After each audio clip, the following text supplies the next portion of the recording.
வாயில் வச்சதும் வெண்ணெய் மாதிரி கரைஞ்சி போகிற செட்டிநாடு ட்ரெடிஷ்னல் ஸ்வீட் உட்காரை தான் செய்ய போகிறோம். இதோட டேஸ்ட் அவ்வளோ அருமையாக இருக்கும். இதை ஒரு முறை ட்ரை பண்ணி பாருங்கள், அப்புறம் அடிக்கடிக்கு செஞ்சு பார்ப்பீங்க. இதுக்கு ஃபஸ்ட்டு ஒரு பேனில் 1 கப் பாசிப்பயிறு எடுத்துக்கலாம். இதை மீடியம் ஃப்ளேமில் வச்சு ரோஸ்ட் பண்ண ஆரம்பிக்கலாம். இதை ரொம்பவும் ஹை ஃப்ளேமில் வச்சு ரோஸ்ட் பண்ணோம்னா கரிஞ்சு போயிடும். ஸோ மீடியம் ஃப்ளேமில் வச்சு ஒரு நல்ல அரோமா கிடைக்கிற வரைக்கும் இதை ரோஸ்ட் பண்ணிடலாம். இதோட கலரும் லைட்டாக இந்த மாதிரி ப்ரௌன் கலரில் சேஞ்ச் ஆகியிருக்கணும்.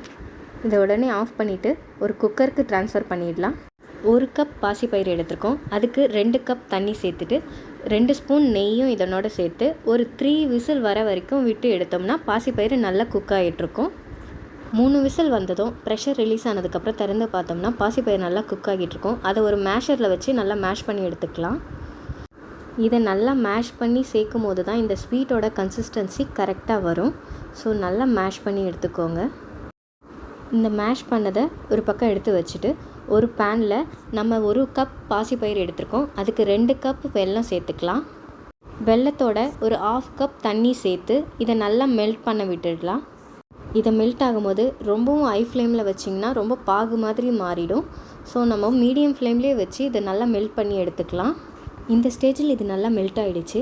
இப்போது வெல்லத்தில் இருக்க தூசி எடுக்க இதை ஃபில்டர் பண்ணி ஒரு பவுலில் ட்ரான்ஸ்ஃபர் பண்ணி வச்சிடலாம். நெக்ஸ்ட் ஒரு பேனில் 1/2 கப் நெய் சேர்த்துடலாம். இந்த ஸ்வீட்டுக்கு நெய் மட்டும் காம்ப்ரமைஸ் பண்ணிடாதீங்க. நெய் எவ்வளோ சேர்க்குறோமோ அந்த அளவுக்கு தான் இதனோட டேஸ்ட்டும் கிடைக்கும். நெய் உருகினதும் 1/2 கப் ரவை இதனோட சேர்த்துடலாம். இதை நல்லா மீடியம் ஃப்ளேமில் வச்சு நல்லா ரோஸ்ட் ஆகிற மாதிரி நெய்யோட இது ஒன்றோட ஒன்று நல்லா பைண்ட் ஆகிற மாதிரி மிக்ஸ் பண்ணி நல்லா ரோஸ்ட் பண்ணி எடுத்துக்கலாம். இதையும் நம்ம மீடியம் ஃப்ளேமில் வச்சு தான் ரோஸ்ட் பண்ணணும். இன்னொரு பக்கம் நம்ம தேங்காவை கொஞ்சம் துருவி வச்சுக்கலாம். நாம் 1/2 கப் ரவை எடுத்துருக்கோம். அதுக்கு 1/2 கப் தேங்காய் சேர்த்தா அதுவே போதுமானது. சேனலை இது வரைக்கும் சப்ஸ்கிரைப் பண்ணாதவங்க சப்ஸ்கிரைப் பண்ணிவிடுங்க. அண்ட் உங்களுக்கு இந்த வீடியோ பிடிச்சிருந்தா லைக் பண்ணுங்கள், கமெண்ட் பண்ணுங்கள் அண்ட் ஷேர் பண்ணுங்கள். மறக்காமல் பெல் பட்டனையும் ப்ரெஸ் பண்ணுங்கள். நம்ம தேங்காய் சேர்த்ததும் அதில் இருக்க நெய்யெல்லாம் தேங்காய் ஃபஸ்ட்டு அப்சர்வ் பண்ணிவிடும். நெக்ஸ்ட் நல்லா குக் ஆனதும் அந்த தேங்காய் அதில் இருக்க எண்ணெயும் சேர்த்து ரிலீஸ் பண்ண ஆரம்பிக்கும். இதுதான் நல்லா வழுவழுன்னு நாக்கில் வச்சதும் கரைஞ்சி போகிற மாதிரி ஒரு கன்சிஸ்டன்சி கொடுக்கறது.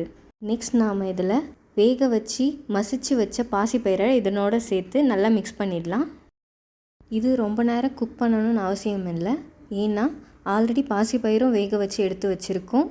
ரவையும் தேங்காயுமே நல்லா நெய்லேயே நல்லா ரோஸ்ட் ஆகி நல்லா குக் ஆகி வந்துட்டுருக்கு. ஸோ நம்ம இதை ஒரு 2 மினிட்ஸ் மட்டும் குக் பண்ணால் போதும். 2 மினிட்ஸ் குக் பண்ணதுமே பாருங்கள், பேன்லேயே சுத்தமாக ஒட்டாமல் இந்த மாதிரி சுழட்டி விட்டால் சுழண்டு வர மாதிரி வரணும். அப்போ தான் ஒரு அல்வா கன்சிஸ்டன்சிக்கு நமக்கு நாக்கில் வச்சதும் கரையிற மாதிரி அல்வா பக்குவத்தில் இந்த ட்ரெடிஷ்னல் ஸ்வீட் நமக்கு கிடைக்கும். ரொம்ப டேஸ்டியாகவும் இருக்கும். இந்த ஸ்டேஜில் நம்ம மெல்ட் பண்ணி ஃபில்டர் பண்ணி வச்சுருக்க வெல்லத்தை இதனோட சேர்த்துடலாம்.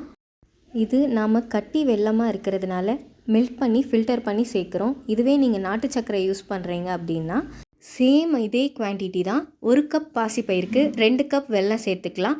இல்லை உங்களுக்கு வெல்லம் அதிகமாக தேவைப்படுதுன்னா 3 கப் வெல்லம் கூட சேர்த்துக்கலாம். அவங்கவுங்களோட டேஸ்ட் ப்ரெஃபரன்ஸ் பொறுத்து தான். உங்களுக்கு தேவைப்பட்டால் 3 கப்போ இல்லை 3.5 கப் கூட வெல்லம் சேர்த்துக்கலாம். நெக்ஸ்ட் இதோட ஃப்ளேவருக்காக 2 ஏலக்காவை தட்டி சேர்த்துருக்கேன். இது ஒரு 2 மினிட்ஸ் குக் ஆகட்டும். நெக்ஸ்ட் ஒரு தட்கா பேனில் நெய் சேர்த்துட்டு அதனோட முந்திரி பருப்பை வறுத்து இதனோட ஆட் பண்ணிடலாம். ஆட் பண்ணிவிட்டு நல்லா மிக்ஸ் பண்ணி விட்டுட்டா ஒன்றோட ஒன்று நல்லா பிளெண்ட் ஆகிடும்.